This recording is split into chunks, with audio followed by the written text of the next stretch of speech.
He will provide.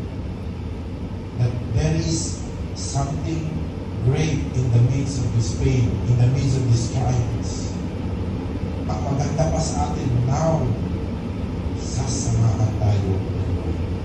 That's why, if you truly have an intimate relationship with God, you will experience supernatural things. Just like you have peace of mind every time there is trials. Hindi gaya noon na wala kang Diyos, na pag may pagsuko, para ka na hilong-talibong. Hindi mo alam kung anong gagawin. You will be out of control. Nagiging war freak ka na. But now, it's because you have the Lord Jesus Christ in our hearts, you learn to humble yourself and trust in God. Kasi pag wala talaga si Lord sa buhay natin, wala eh. Magiging ano talaga tayo eh. Magsasariling discounting. But because God is in our hearts, doon lalo na malalim yung ating tiwala sa Kanya. So, masasabi natin na yung fulfillment natin sa Lord, part doon is yung pagiging intimate. Part doon is pagiging intimate. So, kahit sabihin pa natin na yes, marami kang alam about the Word of God, pero kung wala kang devotion, wala kang commitment, diba sa relationship, napaka-importante ng commitment. Napaka-importante ng trust. May tiwala kayo sa isa't isa. You forgive because you trust Him na magbago. You forgive because you accept Him or her sa kanyang mga kahinaan. Of course, you love Him. Ganun din si Lord. Mahal na mahal na tayo kapatid. At may tiwala siya sa atin na hindi tayo. Yung kaalaman natin, nothing wrong if you learn a lot or you know a lot of Bible verses. Good. But be careful because sometimes it also fuels the pride. Na porque matandaki mo na alam na Bible verse, ay prideful ka na tuloy. Hindi mo na na-apply, alam mo lang, but there is no application. Magkaiba po yun. Kasi ang last stage dapat ng Word of God is you apply. You hear the Word of God, you realize, then you come up with resolution. Then after resolution, you apply. Hindi siya dapat nai-stuck lang sa knowledge. Na-apply natin mga kapatid. And that application, the Bible is telling us that the word for that is wisdom. You apply what you know about the Word of God. So the more we trust God, the more intimately we come to know Him. See? The more na nagkatiwala tayo sa Lord, the more na naging close tayo sa Lord. The more na nagdidepende tayo sa Lord. Kung baka nagiging, parang hindi ka na mabubuhay, kung hindi mo kausapin si Lord, kung hindi mo sinasambuli si Lord, hindi mo inaas ang kanyang counsel, hindi mo inaas ang kanyang guidance.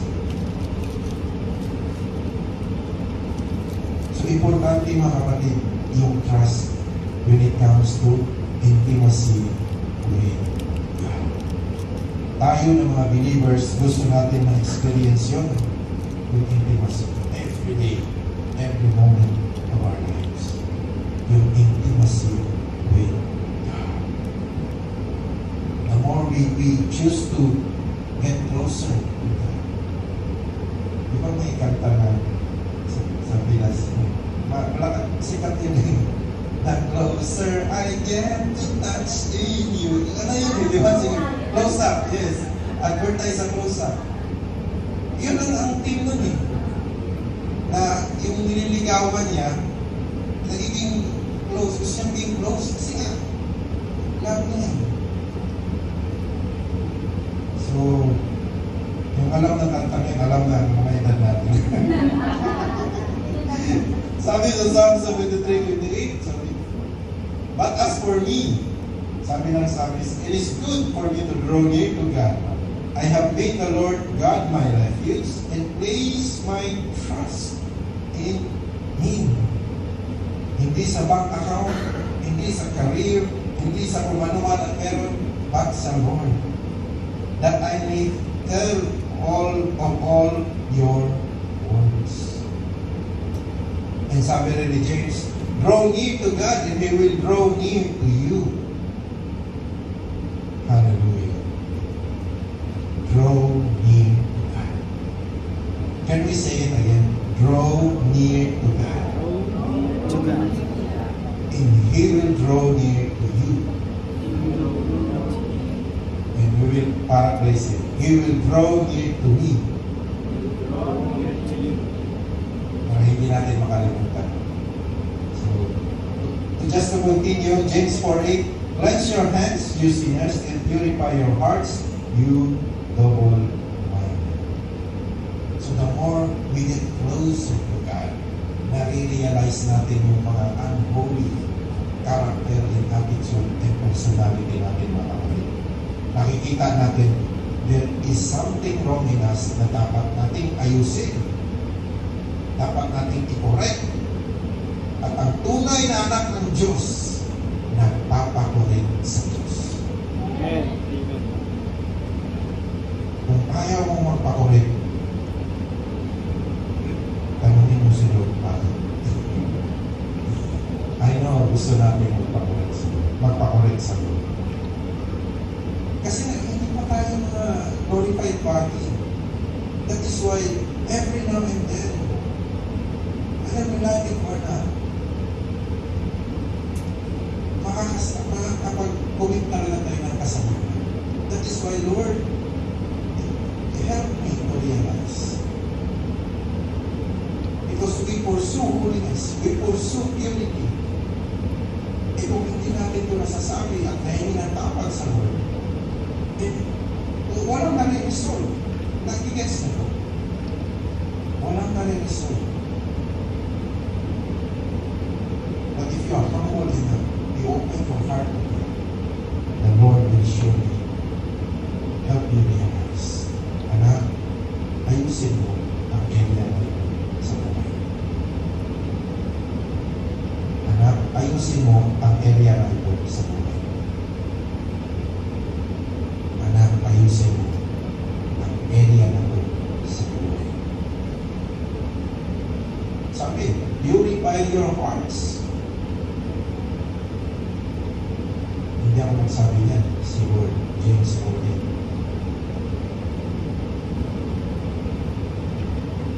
Purify our hearts. Ako din, kapatid. Hindi po tayo magkaiba.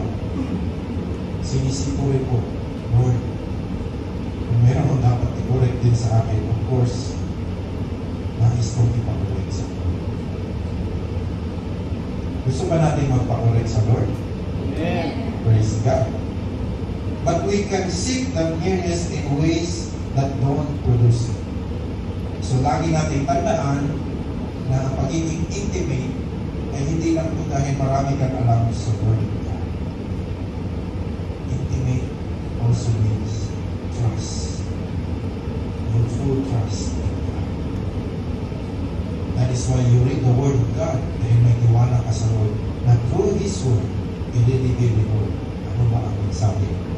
Ano ba ang revelation ni Lord sa buhay ko, sa sitwasyon ko ngayon? Para maging okay ako spiritually. Point number 2, be intimate by knowing your identity in Christ. Sabi sa chapter 27 ng Psalms na ito, the chapter I use also, sabi daw dyan, the Lord is my light and my salvation. Whom shall I fear? The Lord is the strength of my life. Of whom shall I be afraid? So, we can make a list of our identity in Christ. Remember, we are new creation in Christ. We are not the old Michael. We are not the old so-and-so. We are new in Christ. So before I don't have the light, before I am not saved, but because of the Lord Jesus Christ, this is His promise, that in Christ, the light of God is in me, that I am saved. I didn't save myself, God saved me. So, we must recall, we must remind ourselves, I am chosen. Wow. My God, the King of Kings and the Lord of Lords, the Maker, the King of this universe. Can you remind your siblings, you are chosen by God. You are saved by God. And ultimately, you are loved.